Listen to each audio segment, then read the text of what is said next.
Um, I'd like to thank the Vedic Cultural Society for the invitation to speak to you tonight about my book, Forbidden Archeology, which gives a Vedic perspective on human origins and antiquity.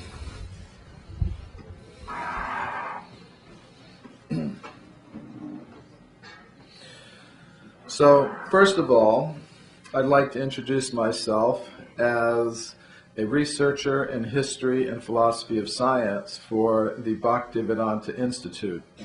And that is the science studies branch of the International Society for Krishna Consciousness.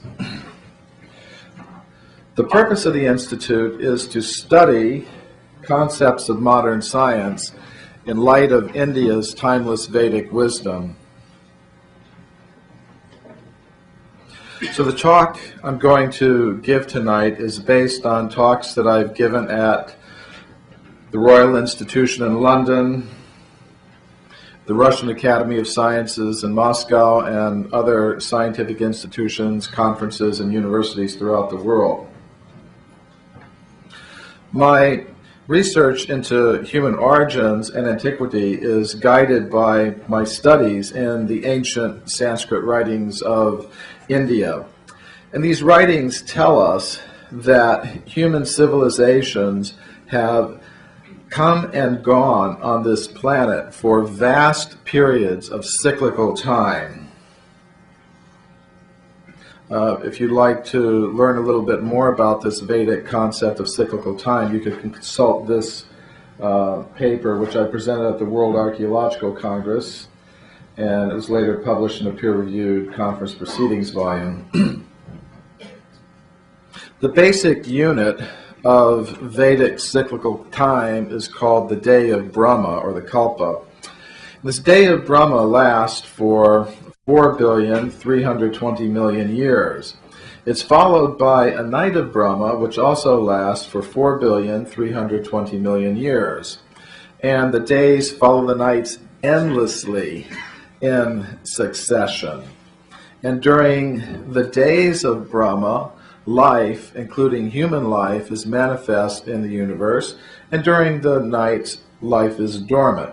Now, if we carefully study the Vedic cosmological calendar, we'll see that the current day of Brahma, the one we're in right now, began about 2 billion years ago.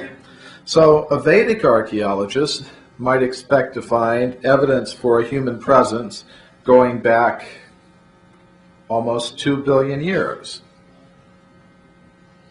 Now, the ancient Vedic writings also speak of ape men. The idea of ape men wasn't invented by European scientists of the 19th century. Long before that, the authors of these ancient Sanskrit writings were speaking of such things. But they also tell us that alongside these ape men existed human beings like us. So the basic picture that you get is one of coexistence, not evolution. And the period of coexistence goes very, very, very far back in time.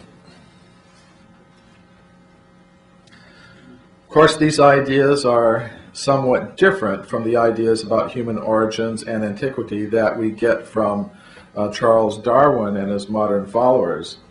Actually, a friend of mine from India told me recently, said, "Michael, maybe you're a reincarnation of Charles Darwin. You've had to come back to correct your mistake." So I don't know if I can do it in one lifetime.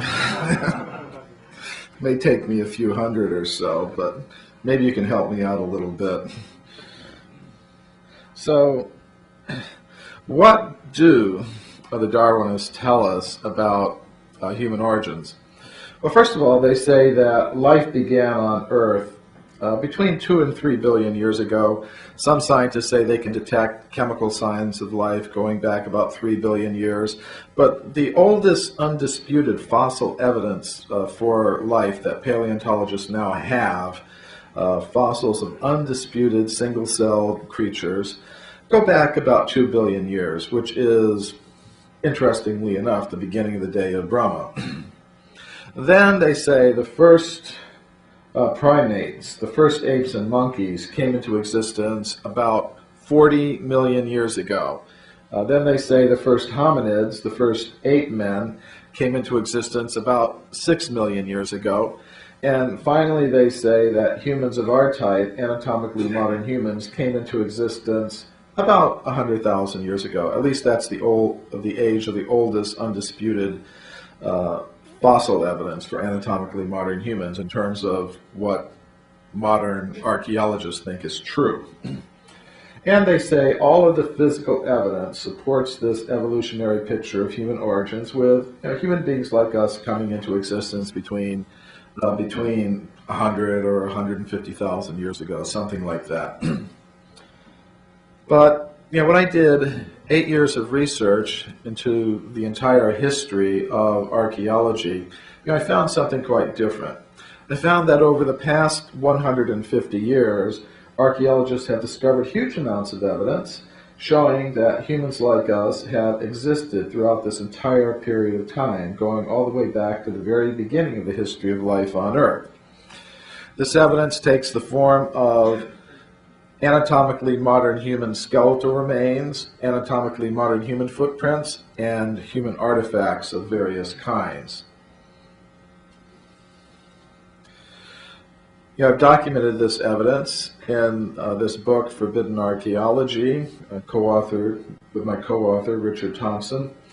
It's a 900-page book, basically aimed at the scientific world.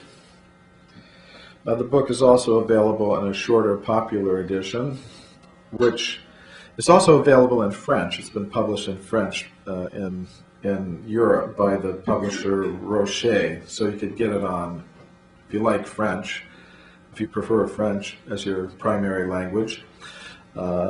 It's available on the French Amazon.com.